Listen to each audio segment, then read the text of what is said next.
মানে বংশ তো মা আমাদের বংশ পরম্পরায় হয়ে আসছে। পূর্বপুরুষ ছিল। আচ্ছা আমার ঠাকুরমার কাছে ছিল এই মা। আচ্ছা আচ্ছা জন্ডিস হলে হ্যাঁ 6 ঘন্টার মধ্যে আচ্ছা ডাক্তার যদি ফেরত দিয়ে দেয় 6 আচ্ছা। ঘন্টার মধ্যে খাসির মাংস ভাত খাওয়াবো।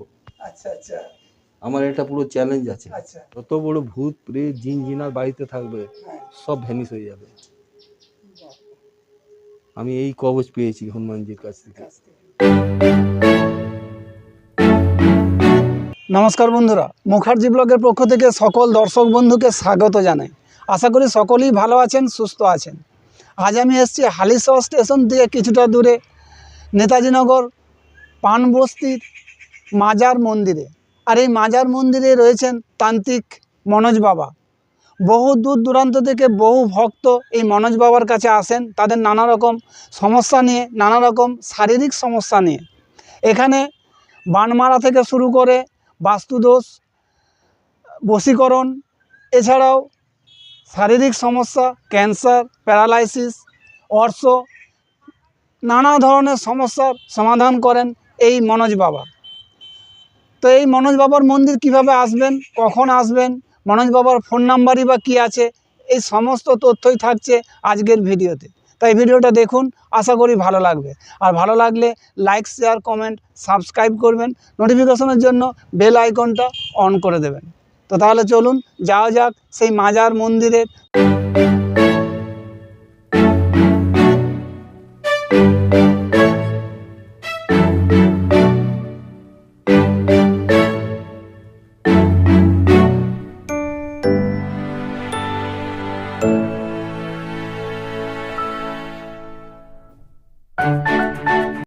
পৌঁছালাম হালিশহর স্টেশনের, নামলাম 1 নম্বর প্ল্যাটফর্মে। এই 1 নম্বর প্ল্যাটফর্ম থেকে বাইরে বেরিয়ে টোটো বা অটো ধরে নেতাজিনগর পানবস্তি মাজার মন্দির। পায়ে হেঁটেও যেতে পারেন, 5-7 মিনিটের মতো টাইম লাগবে। তো হালিশহর স্টেশনে নেমে 1 নম্বর প্ল্যাটফর্মে বাইরে এই রাস্তাটা ধরে চলে আসুন। এই রাস্তা ধরে এসে এই যে সামনে টোটো স্ট্যান্ড দেখা যাচ্ছে, এই টোটো স্ট্যান্ডের ঠিক পাশ দিয়ে এই যে রাস্তাটা ঢুকছে, এই রাস্তাটা দিয়ে 5 মিনিট হেঁটে গেলেই পৌঁছে যাবেন নেতাজিনগর পানবস্তি। এছাড়াও এখান থেকে এই টোটো ধরেও যেতে পারবেন, এই যে টোটোগুলো দাঁড়িয়ে আছে এই টোটোগুলোতেও যেতে পারবেন। আর পায়ে হেঁটে গেলে 5 মিনিট টাইম লাগবে। সোজা এই রাস্তা ধরে সোজা কিছুটা গেলেই 5 মিনিট হাঁটলেই পৌঁছে যাবেন নেতাজিনগর পানবস্তি মনোজ বাবার মন্দিরে। এই রাস্তা ধরে সোজা চলে আসুন, এসেই বাঁ দিকে ঘুরে যান। বাঁ দিকে ঘুরলেই ঢালাই রাস্তা। এই ঢালাই রাস্তার ঠিক পাশে দুটো বাড়ির পর সামনের যে বাড়িটা, ওই বাড়িটায় ধাক্কা খেয়ে আবার বাঁ দিকে ঘুরে যান। গলির ভেতরই মনোজ বাবার মাজার মন্দির। আচ্ছা, কেমন আছেন বলুন? ভালো আছি, মায়ের কৃপায় ভালোই আছেন? একদম একদম। আচ্ছা, আপনি ভালো আছেন তো? হ্যাঁ চলে যাচ্ছে। আচ্ছা। তো এই খোলেন কখন মাজার মন্দির? মাঝের মধ্যে সকালবেলায় খুলে যায়, ভোরবেলায়। আবার বন্ধ হয় দুপুরে কখন? দুপুরে বন্ধ হয় না, ও টানা খোলা থাকে একদম একদম রাত্রি পর্যন্ত? 10টা অবধি। রাত্রি 10টা পর্যন্ত? হ্যাঁ। আচ্ছা আচ্ছা, এখানে মানে কি কি সমস্যার সমাধান হয়? আপনি যা খুঁজবেন, যে কোনো সমস্যা? যে কোনো সমস্যা, রোগ ব্যাধি, হ্যাঁ, ওষুধপত্র যা লাগবে, আচ্ছা তন্ত্র ক্রিয়া যা যা ক্রিয়া করতে হয়, আচ্ছা আচ্ছা যে কোনো সমস্যা বলে দিন, স্বামী স্ত্রী, বাড়ির বন্ধন, আচ্ছা বাস্তু দোষ, আচ্ছা, বিবাহ যোগ, বশীকরণ? বশীকরণ। আবার একটা বশীকরণ হয় ওই ছেলে মেয়ে, হ্যাঁ হ্যাঁ ওই বশীকরণ কিন্তু দেখুন এগুলি হচ্ছে বেশিরভাগ কেস। আচ্ছা কিন্তু এগুলি তো আমি যতটা ভাবি যে এখনকার বশীকরণ 2 দিনের জন্য, আচ্ছা ঠিক আছে। হুম আর এগুলি যারা করে, আমি এটা মানে বিবশে আমাকে করতে হয়, আচ্ছা ঠিক আছে। হ্যাঁ, যাদের প্রেম ভালোবাসা অরিজিনাল আছে, যারা বিবাহ করবে, একটা বন্ধনে বাঁধবে, তাদের জন্য একটা আলাদা ব্যাপার, হ্যাঁ ঠিক আছে। হুম আর যাদের বিবাহ যোগ হচ্ছে না, আচ্ছা অনেক দিনের প্রেম, ওরা ছাড়াছাড়ি হয়ে যাচ্ছে, এই কাজগুলি আমি করে দিচ্ছি। আচ্ছা স্বামী স্ত্রী যে ভাঙাভাঙি ডাইভোর্স হয়ে যাচ্ছে, এই কেসগুলি আমি করে দিচ্ছি। আচ্ছা এবার বান মারা, আচ্ছা, ওটাও হয়? ভূত ধরেছে, জিন ধরেছে। আচ্ছা আচ্ছা, এই কাজ হ্যাঁ করেন। একদম। আর সুলেমানি? আমি ইসলামী মতে আচ্ছা কাজ করি। আচ্ছা এই যে বাবা আছে জটা সাই বাবা আচ্ছা মাজার, আচ্ছা এটা আমি পেয়েছি। আচ্ছা, এ সম্পর্কে একটু বলুন। এনাকে পেয়েছি আমার প্রায় হয়ে গেল আপনার 28 বছর। আচ্ছা ঠিক আছে, আচ্ছা, ইনি নিজে থেকে উঠেছে। ও নিজের থেকে উঠেছে? হ্যাঁ আচ্ছা নিজে থেকে এই ঘরটা আমাদের থাকার ঘর ছিল। আচ্ছা এই ঘরে আমি জিনিসটা পেয়েছি, নিজে থেকে উঠে এটা দেখা দিল। তারপরে মাজারটা বলল আমার সমাধিটা করে দে। আমার বাবা ছিল তখন, আমার বাবার কাছে বলল আমার জায়গা এটা, হ্যাঁ আমার জায়গা আমাকে দিতে হবে। তখন আমার বাবা এই জায়গাটা দিল, মাজারটা হলো। আচ্ছা তো এইখান থেকে আমি কাজ করি। আচ্ছা আর মায়ের কাছ থেকে তন্ত্রক্রিয়া কাজ করি। আচ্ছা, মায়ের মন্দির উপরে? মায়ের মন্দির উপরে আছে দুটো। আচ্ছা আমার যে ক্যান্সার পেশেন্ট ছিল একটা, যেটা ভালো হয়েছিল, ওই মাকে বসিয়ে গিয়েছিল। আচ্ছা আচ্ছা ঠিক আছে, আচ্ছা আচ্ছা, এখানে ধরুন কেউ যদি নিখোঁজ হয়ে যায় তাকে আনা যাবে? একদম। মানে তার কি প্রসেস আছে? তার প্রসেস আছে, আমি ক্রিয়া করে কাজ দিব ওর কাপড়ের মধ্যে। আচ্ছা, হ্যাঁ তার মানে কাপড় আনতে হবে? কাপড় আনতে হবে, আচ্ছা ওই কাপড়ে আমি জিনিস বেঁধে দেবো, চাপা দিতে হবে। আচ্ছা হ্যাঁ পাখাতে বাঁধার জন্য জিনিস দেবো। আচ্ছা তারপরে ওর পরেও ক্রিয়া অনেক আছে, আচ্ছা হাঁড়ি চালান। আচ্ছা ঠিক আছে, আচ্ছা আচ্ছা যেটা অমাবস্যা দিন আমি করি মার কাছ থেকে। আচ্ছা ওই হাঁড়ি চালানে 56 দিন আমার ডেট থাকে। আচ্ছা ওই ওই তন্ত্রক্রিয়া দিয়ে ওই জিনিসটাকে আনানো যায়, যে কোনো জায়গা থাকবে, আচ্ছা, পৃথিবীর যে কোনো জায়গা। যদি চলে, জীবিত থাকে? যদি জীবিত থাকে, বেঁচে আছে, হ্যাঁ তাহলে চলে আসবে। চলে আসবে। নাহলে সন্ধান পাবে, খবর পাবে, এইখানে আছি। আচ্ছা আচ্ছা, ধরুন কাউকে বান মেরেছে, সেটার তো ব্যবস্থা করতে পারবে? বান মেরেছে, আমি বান তুলে দেব। তুলে দেবেন? হ্যাঁ। আচ্ছা, এছাড়াও ধরুন ভূত পেত পাওয়া? ভূত পেত পেয়েছে, জিন পেয়েছে। হ্যাঁ, এগুলো তো ঠিক আছে, মানে ভূত পেত বলতে জিনের মধ্যে অনেক কিছু আছে ইসলামী মতে, আচ্ছা এগুলি আমি ছাড়াছাড়ি করিয়ে দিই। আচ্ছা ঠিক আছে। আচ্ছা, ধরুন বাস্তু দোষ আছে, সেটা কি এখানে এসেই করতে হবে না আপনি? বাস্তু দোষের মাটি নিয়ে আসতে হবে। আচ্ছা এবার যদি ওরকম সমস্যা বড় থাকে, তাহলে তার বাড়িতে গিয়ে আমি দেখব আচ্ছা যে কোথায় কি আছে। যদি কোনো জিনিস পুঁতা আছে সেটাও বলে দেবো যে এই যেখানে এই জিনিস পুঁতা আছে। হ্যাঁ, তো আপনি বাইরেও যান তো? হ্যাঁ বাইরে যাই, মানে আপনাকে নিয়ে গেলে আপনি দূরেও যান? দূরে দূরে গিয়ে কাজ করি আমি। কাজ করে আসেন? হ্যাঁ। আচ্ছা আচ্ছা, ফোনের মাধ্যমে কাজ হয়? না, এখানে আসতেই হবে? ফোনের মাধ্যমে কাজ কোনটা হবে, যে বাইরে আছে যারা, আচ্ছা আসতে পারছে না, হয়তো বিদেশে আছে। আচ্ছা যেমনি রিসেন্ট দুটো কেস দুবাইতে দুটো কেস দেখেছি। ও, এখন ওদের কাজ মোটামুটি হয়েছে। সাকসেস হয়েছে? হ্যাঁ, আচ্ছা প্রতিদিন ফোনে আমার সঙ্গে কথা হয় ওদের সঙ্গে। আচ্ছা এবার ওদের কাজ ওরা পেয়েছে বলে ওরা প্রতিদিন ফোন করে আমাকে। আচ্ছা, এবার এখান থেকে দেখতে গেলে একটু অসুবিধা আছে, অনেক দূরে তো, হ্যাঁ দুয়ার মাধ্যমে কাজ হয়। হ্যাঁ হ্যাঁ, ঠিক। আচ্ছা, অ্যাকচুয়ালি বাড়ি কি আপনাদের এখানেই না না, বিহার? আমার বাড়ি এখানে, এখানে? এইটাই হচ্ছে আমার বাড়ি। বাড়ি মানে বাবা ঠাকুর দাদা সব এখানে? হ্যাঁ, আমার বাবা এখানেই ছিল। আচ্ছা আমার ঠাকুরদাদাকে আমরা দেখিনি। ঠিক আছে, আচ্ছা আমার বাবা এই বাড়ি জমি কিনলো, এইখানে আমরা বসবাস, এখানে ছোটবেলায় আসলাম, আচ্ছা এখান থেকে আমরা বড় হলাম, এখান থেকে এই জিনিস আমি পেলাম। আচ্ছা আচ্ছা, মাদুলি তাবিজ কবজ এখান থেকে দেওয়া হয় তো?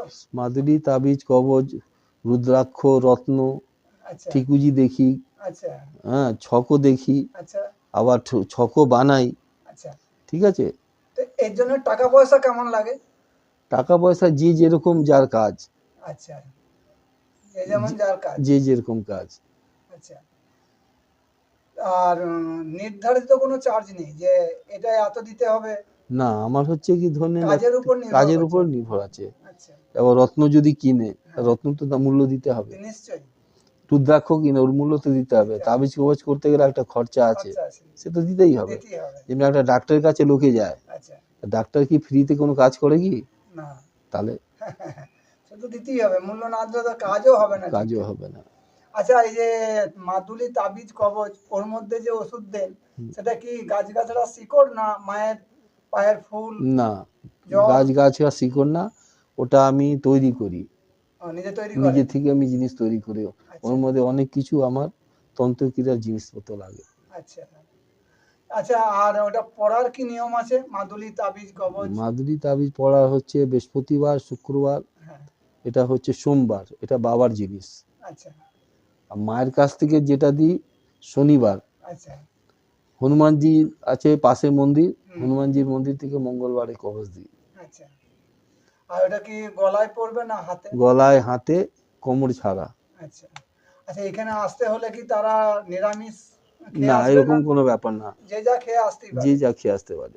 আচ্ছা আচ্ছা। এবার বলুন, ভক্তদের আসতে হলে কি কি বার আসতে হবে? আমি তো এখন মানে 3 দিন দেখতাম, হ্যাঁ। এখন তো প্রায় দিনই আমার রুগী আসছে, কিন্তু আসতে গেলে আসার আগে আমাকে ফোন করতে হবে, আচ্ছা ফোন করে নাম লেখাতে হবে, আচ্ছা তাহলে আমি দেখব। আচ্ছা। তা ফোন নাম্বারটা একটু বলা যাবে? হ্যাঁ, বলা যাবে। বলুন। 8820 হ্যাঁ 511 হ্যাঁ। 994। আচ্ছা। পেলেন কিভাবে যদি একটু বলেন? মাকে পেয়েছি, এটা আমার হচ্ছে বংশত কালী, আচ্ছা। মানে বংশত মা আমাদের। বংশ পরম্পরায় হয়ে হ্যাঁ, আসছে। পূর্বপুরুষ ছিল, আচ্ছা আমার ঠাকুরমার কাছে ছিল এই মা। আচ্ছা আচ্ছা তো ঠাকুরমা আমার যখন মারা যায়, তখন মারা যাওয়ার পরে আমি এই জিনিসটা পেলাম। আচ্ছা তারপরে আমার আদেশ হলো যে মায়ের মন্দির করা। আচ্ছা তারপরে ওই একটা ক্যান্সার পেশেন্ট যখন কাজ করলাম সোদপুরে, তখন ওই মাকে আমার বসিয়ে দিয়ে গেল। আচ্ছা। তখন মায়ের প্রতিষ্ঠা হলো? তখন মা প্রতিষ্ঠা হলো।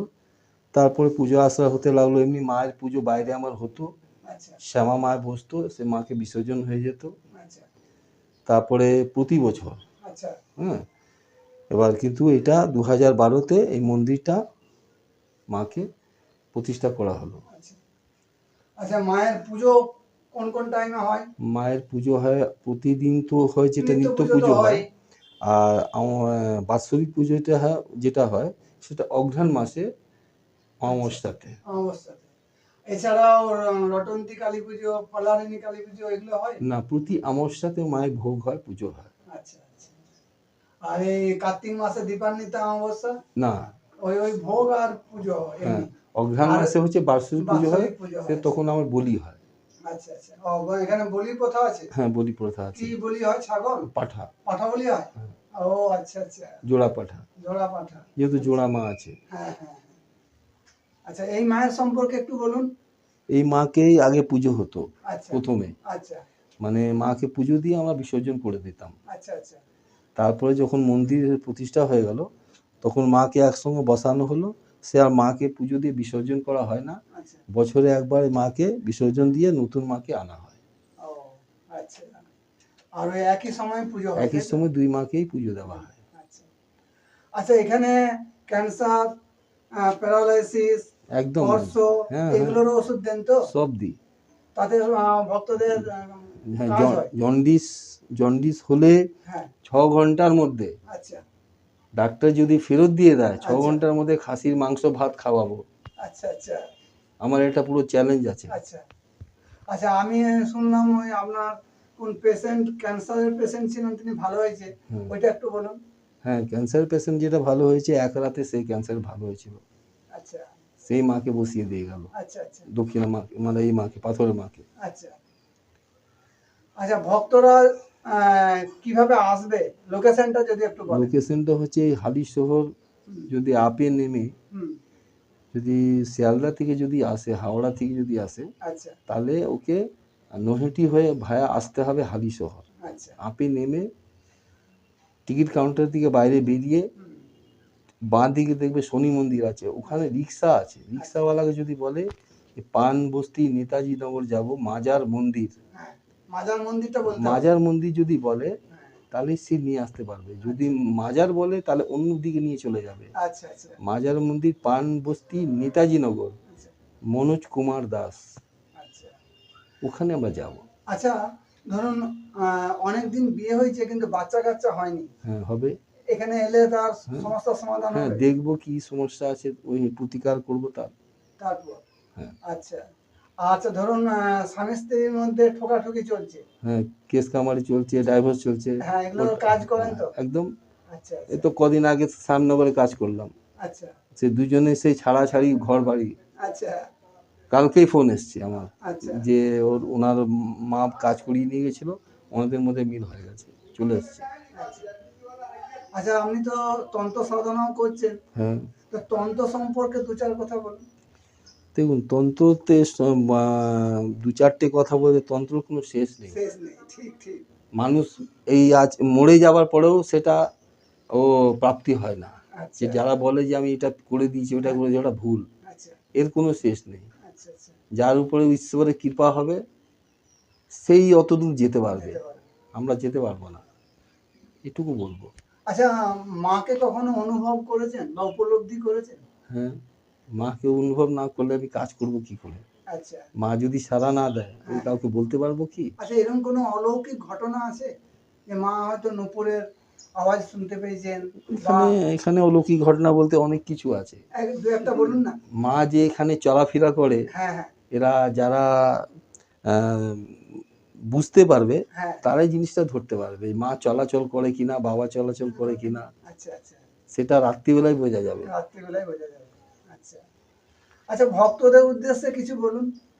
দেখুন, ভক্তদের উদ্দেশ্যে এটাই বলবো যে যাদের ভিতরে ভক্তি হবে, হ্যাঁ যদি ভক্তি করে আসে, হ্যাঁ আমার এখানে না যে কোনো জায়গা ভক্তি করে গেলে তার কাজ হবে। ভক্তি এবং বিশ্বাস। আর মনে বিশ্বাস রাখতে হবে যে যাচ্ছি আমার কাজ হবে কি হবে না, হ্যাঁ তাহলে কাজ হবে না। হ্যাঁ ঠিক। আর যদি মনে ভক্তি বিশ্বাস থাকে, যে কোনো জায়গায় যায়, হ্যাঁ। মায়ের যদি ফুলও তুলে কেউ দেয়, হ্যাঁ তাহলে তার কৃপা হবে কাজ হবে একদম। ঠিক। রামনবমীতে এনার পুজো হয়, নবরাত্রিতে নবরাত্রিতে আচ্ছা রামনবমী যখন হয় আচ্ছা তখন এনার পুজো, বাৎসরিক পুজো হয়। আচ্ছা আচ্ছা এখানে এখান থেকে আমি বাস্তু দোষের সব থেকে বড় কাজ আমি এখান থেকে করি, ও যেটাকে বাস্তুদোষে? হ্যাঁ, বাস্তু দোষের সব থেকে বড় কাজ। আচ্ছা হনুমান কলস তৈরি করে হ্যাঁ আমি চারপাশে বসিয়ে দেব, আচ্ছা কারো ক্ষমতা নেই যে ওটাকে ভেঙে দেবে। আচ্ছা আচ্ছা যত বড় ভূত প্রেত জিন জিনার বাড়িতে থাকবে হ্যাঁ সব ভ্যানিশ হয়ে যাবে। বাহ, আমি এই কবচ পেয়েছি হনুমানজির কাছ থেকে, কাছ থেকে। আচ্ছা 200 বছর পুরনো আচ্ছা এই কবচ আমার। এই কবচ। হ্যাঁ, ব্রহ্মপিচাস জিন জিন্নাত ভূত প্রেত যদি ধরে থাকে, ওই কবচ আমি বেঁধে দিই, হ্যাঁ ছেড়ে বাধ্য হয়ে যাবে পালাতে। আচ্ছা তো আজকের এই ভিডিও কেমন লাগলো অবশ্যই কমেন্ট করে জানাবেন, আর ভালো লাগলে একটা লাইক করে সাথে থাকবেন এবং একটা সাবস্ক্রাইব করে পাশে থাকবেন। তো আবার দেখা হবে পরবর্তী অন্য কোথাও, অন্য কোনো দিন, অন্য কোনো নতুন ভিডিওতে।